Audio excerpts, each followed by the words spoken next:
Margaret Atwood's terrifying masterpiece, The Handmaid's Tale. Hey everyone, and welcome back to the channel. Today we're diving into a book that's more than just a story, it's a warning. It's a book that makes you ask one terrifying question. How quickly could the world I know just vanish? That book is Margaret Atwood's The Handmaid's Tale. If you've been intimidated by it, or just seen the show and wondered about the book, this video is for you. We're going to break down the plot, uncover its powerful themes, and figure out why this dystopian novel from the 1980s feels more relevant than ever. Let's get into it. First, let's set the scene. The Handmaid's Tale is set in the near future in a republic called Gilead. Gilead was once the United States, but a violent, ultra-religious movement has overthrown the government.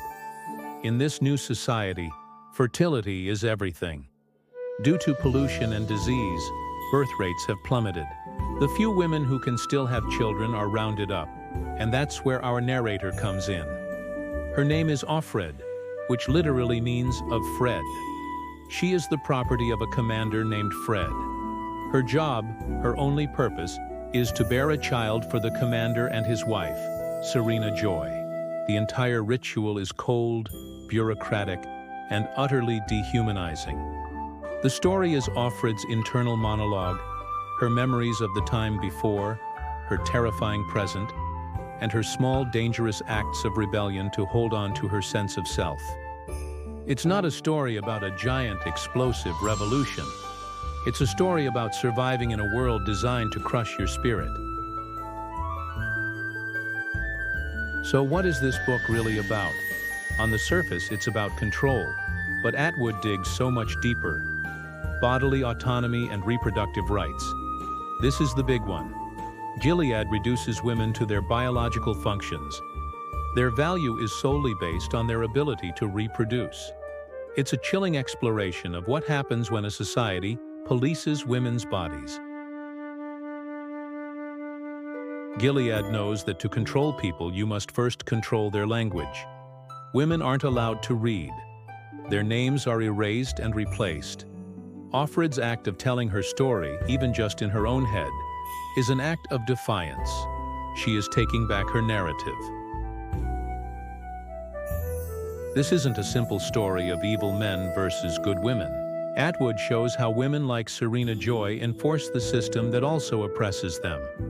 It makes us ask, who is truly powerless, and who is just trying to survive? It's messy and complicated, just like real life. Atwood is very careful here. Gilead isn't about true faith. It's about theocracy, using religious doctrine as a political tool to justify cruelty and consolidate power. They cherry-pick parts of the Bible to serve their own agenda. Here's what makes this book so brilliant. Margaret Atwood wrote this in 1984, yes, the same year as the famous Apple commercial. And she has a famous rule. She didn't put anything in the book that hasn't already happened somewhere in history. The forced childbirth? Look to ancient Rome. The red costumes? Inspired by the uniforms of Old Testament sin. The particution? From the Salem witch trials. Atwood didn't invent these horrors, she compiled them. She took real human history and asked, what if this happened here now? That's why it feels so terrifyingly plausible. It's not a wild fantasy about aliens, it's a collage of our own worst moments. The prose itself is also stunning. Lyrical, fragmented, and deeply personal. We are trapped inside Offred's head, and it's a claustrophobic and powerful place to be. What the critics say. How was this book received? Critics praised it as a landmark of feminist literature and dystopian fiction. They hail it for its psychological realism. Offred feels like a real, flawed, relatable person, not just a heroic symbol. They praise its prophetic quality.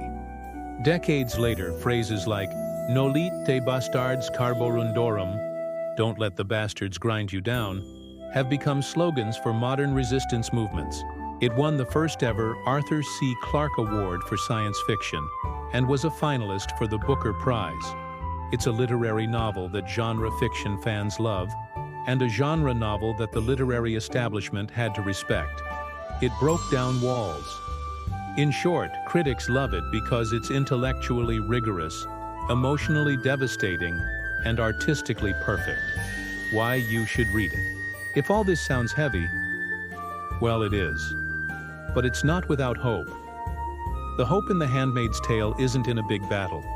It's in the small things. A whispered word between handmaids, a stolen glance, a preserved scrap of writing. It's a book that will make you angry, and it's supposed to. It's supposed to make you value your freedoms more fiercely. It is supposed to make you pay attention to the world around you and question those in power. Ultimately, it's a book about the resilience of the human spirit. It asks, what parts of yourself can never truly be taken from you? Your memories, your love, your story.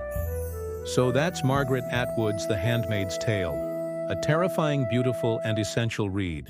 If you enjoyed this deep dive, please give this video a thumbs up and subscribe for more content that makes literature understandable and lovable. Hit that bell icon so you don't miss what's coming next. Thanks for watching, and see you in the next one.